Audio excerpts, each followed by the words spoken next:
Bien, veamos ahora sí lo que son las medidas de dispersión. Vamos a ver el concepto. Las medidas de dispersión, o también llamadas medidas de variabilidad, lo que hacen es medir el grado de separación de los datos con respecto a un valor central, que por lo general es la media. Ahora, ¿por qué es importante estudiar estas medidas de variabilidad? ¿Por qué es importante? ¿Para qué sirve? Bueno, es importante porque estas medidas de variabilidad nos permiten determinar si la medida de tendencia central, en este caso la media o promedio, es una medida que representa correctamente a esa distribución de datos. También es importante estudiar estas medidas de variabilidad porque estas medidas nos van a informar sobre cuánto se alejan los datos con respecto al centro de la distribución, que puede ser en este caso la media. También es útil porque podemos comparar la dispersión de 2, 3 o 4 muestras. Y también las medidas de dispersión se usan como una medida de bondad de ajuste en el análisis de regresión. Por eso en este caso es importante su estudio. Aquí, por ejemplo, tenemos en este caso dos distribuciones. Ambas distribuciones de datos tienen la misma media. La diferencia que aparece entre ambas distribuciones es que aquí, por ejemplo, los datos tienen baja dispersión, ya que están más cerca al promedio. En cambio aquí los datos presentan alta dispersión, ya que los datos se alejan, en este caso, del promedio. Acá hay mayor variabilidad en el segundo y acá hay menor variabilidad en el primero. Bien, a continuación tenemos acá las medidas de dispersión que vamos a usar nosotros en esta sesión de clases. Tenemos medidas de dispersión absolutas y las medidas de dispersión relativas. Dentro de las absolutas tenemos lo que es el rango o la amplitud, el rango intercuartílico, la varianza y la desviación estándar. Y dentro de las medidas de dispersión relativas tenemos lo que es el coeficiente de variación. Bien, comencemos con la primera medida de dispersión. Vamos a comenzar a ver lo que es el rango. El rango, la amplitud, que se representa con la letra R.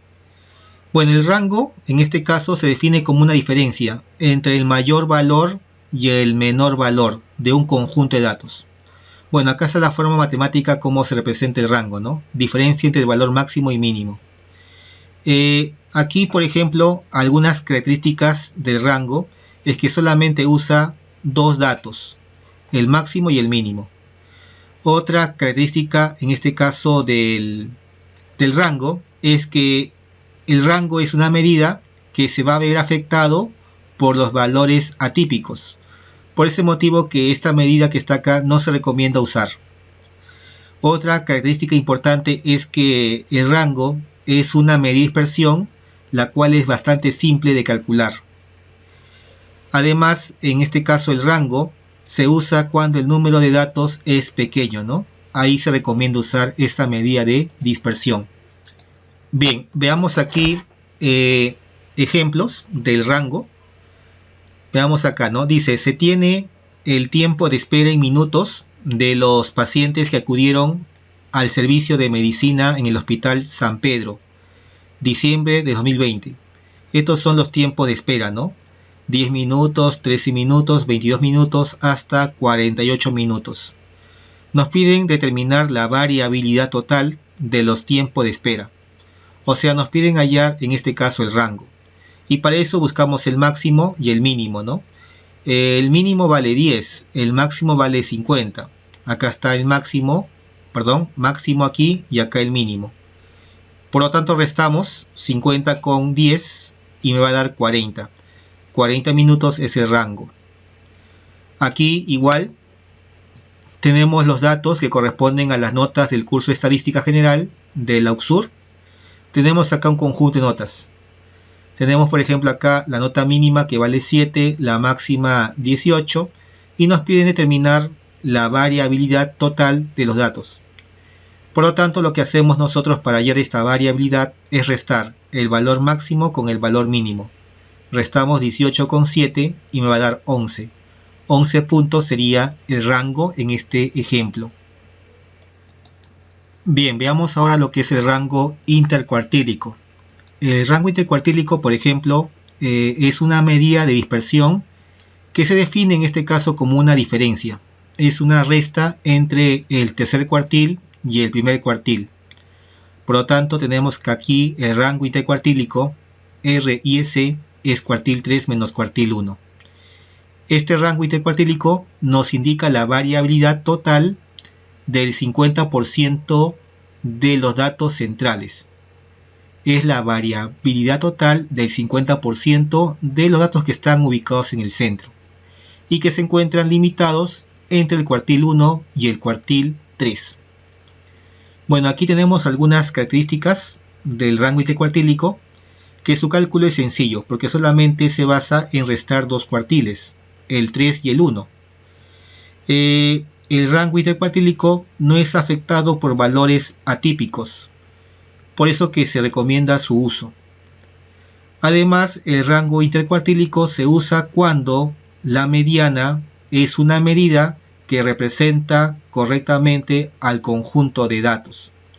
En esas situaciones usaremos el rango intercuartílico.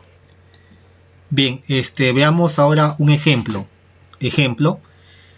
Dice acá, ¿no? Si el cuartil 1 es igual a 8.82 años y el cuartil 3 es 15.65 años, los cuales corresponde a la experiencia en años del personal que labora en el Hospital María Auxiliadora, en la pregunta A dice, ¿entre qué valores se encuentra el 50% intermedio de estos datos?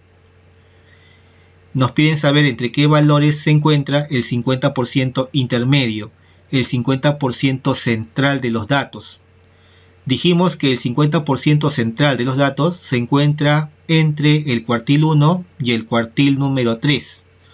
Por lo tanto, diremos acá que el 50% de los trabajadores con experiencia intermedia se encuentra entre el cuartil 1, que vale 8.82 años, y el cuartil 3, que vale 15.65 años.